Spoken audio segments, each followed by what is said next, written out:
Hello my dear beautiful soulful friends.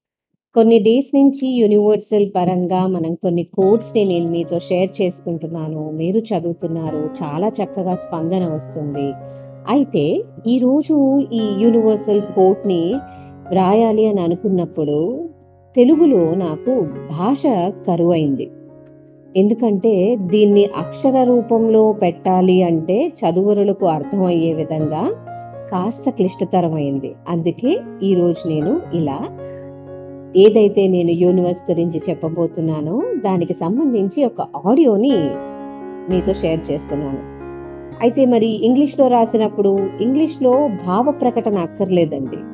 ఉన్నదున్నట్టు as it is మనం రాసిన okay. అర్థమవుతుంది. ఎవరికెలా అర్థమవ్వాలో అలా అవుతుంది. కానీ తెలుగులో ప్రస్తావించినప్పుడు మాత్రం విడదీసి విరమరిచి చెబితే గాని అందులో నిగూఢంగా దాగి ఉన్నది మనకర్థం కాదు. సో, ఆ ఇంటెన్షన్‌తోనే దీన్ని తెలుగులో రాయకుండా మీతో తెలుగులో దీని భావ వివరణ ఏమిటి అన్నది నా దృక్పథంలో నేనిక్కడ మీతో షేర్ చేస్తున్నాను. సో, ఇక్కడ ఏం చెప్పబోతున్నా అంటే యూనివర్స్‌ని నమ్మండి. ఏదైతే జరుగుతుందో అదంతా ఒక ప్రణాళిక ప్రకారమే జరుగుతుంది అని గతంలో కొన్ని మెసేజెస్ యూనివర్స్ స్పీకింగ్ అని నేను మీతో షేర్ చేశాను. అయితే ట్రస్టింగ్ ది యూనివర్స్ అనేది అంత సులభమైన విషయం అయితే కాదు. యూనివర్స్‌ని నమ్మటము, ఈ ప్రాసెస్‌ని నమ్మటం అనేది అంత సులభమైంది కాదు. ఎందుకంటే మన లైఫ్‌లో మనం చేసే పనిలో వచ్చే అడ్డంకులు, మనం కష్టపడితే గాని ఒక బెస్ట్ రిజల్ట్‌ని చూడలేకుండా ఉండటము, ఇలాంటి కొన్ని సిట్యుయేషన్స్‌ని చూస్తున్నప్పుడు, మీరు ఫేస్ చేస్తున్నప్పుడు ఎలా నమ్మాలి అని అనిపిస్తూ ఉంటుంది.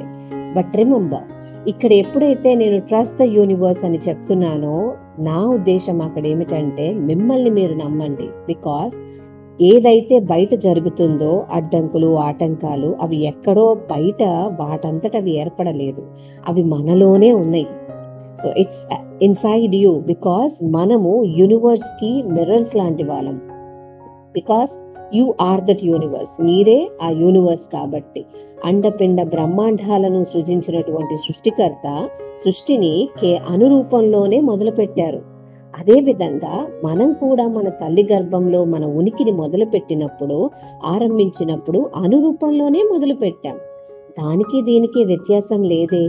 అక్కడ ఉన్న అణువులు అభివృద్ధి చెందే. సృష్టికర్త స్థితిలో ఉన్న అణువులు అభివృద్ధి చెంది రకరకాల ఘన పదార్థాల రూపంలో రూపాంతరీకరణ జరుగుతూ తమ యొక్క కాలం అయిపోయిన తర్వాత అవన్నీ అంతరించుకుంటూ వస్తున్నాయి. అదేవిధంగా మన శరీరం కూడా, మన చైతన్యము, మన యొక్క ఉనికి కూడా అణుస్థాయిలో తల్లి గర్భంలో మొదలై అది కోటాను కోట్ల అణువులుగా మార్పు చెంది ఒక శరీరం దాల్చి ఈ శరీరం మరల కాలక్రమేణా కృషించి నశించి మరణం అనేటువంటి అవస్థలోకి వెళ్తుంది కదా. అంటే you are the reflection of the universe. మీరు యూనివర్స్, విశ్వం యొక్క ప్రతిబింబాలు మాత్రమే. మీరు, నేను, అందరం. సో, ఎప్పుడైతే ట్రస్ట్ ద యూనివర్స్ అని అంటున్నానో I mean to trust yourself. Because the trust you will make it out on the other side. ఏదైతే నమ్మకాన్ని మీరు కలిగి ఉన్నారో మీరు చేస్తున్నది కరెక్టే, మీరు ఎంతవరకైతే మీ ప్రయత్నాలు, మీ ఆరాధనలు ఏవైతే ఉన్నాయో అవన్నీ మీరు ఎంత కష్టపడి చేసుకుంటూ వచ్చారో, మీరు చేస్తున్న పనులని అవన్నీ సరిగానే జరిగాయి అని నమ్మాలి. That is what is universe speaking to. ఎప్పుడైతే మనల్ని మనం నమ్మడం మొదలు పెడతామో, మనల్ని మనం క్రిటిసైజ్ చేసుకోకుండా లేదా మనల్ని మనము తక్కువ చేసుకోకుండా ఉంటామో, universe is speaking to you అని అంటే నీ ద్వారా ఈ విశ్వము నీతోనే మాట్లాడుతుంది. నువ్వు చేసే పనుల్లో మాట్లాడుతుంది, నువ్వు చేసే ఆలోచనలో మాట్లాడుతుంది.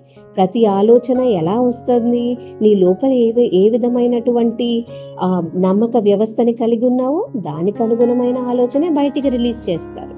అది భయం, అపనమ్మకం, positive, negative, what ever it might be. So, universe కేవలము నీలో ఏదైతే ఉందో దానికే రెస్పాండ్ అవుతుంది. So, trust the process. అది పాజిటివ్ అయినా నెగిటివ్ అయినా ప్రాసెస్ని ట్రస్ట్ చేయడము అని అంటే ముందు నీలో ఉన్నదాన్ని నువ్వు నమ్మాలి. ఒకవేళ నెగిటివ్ ఉందనుకో తీసేయి, దాన్ని ఆపివేసేయి, రిమూవ్ చేయడానికి వర్క్ ఆన్ యువర్ సెల్ఫ్. నీ మీద నువ్వు వర్కౌట్ చేయి. ఇదే ట్రస్ట్ ద యూనివర్స్ అంటే.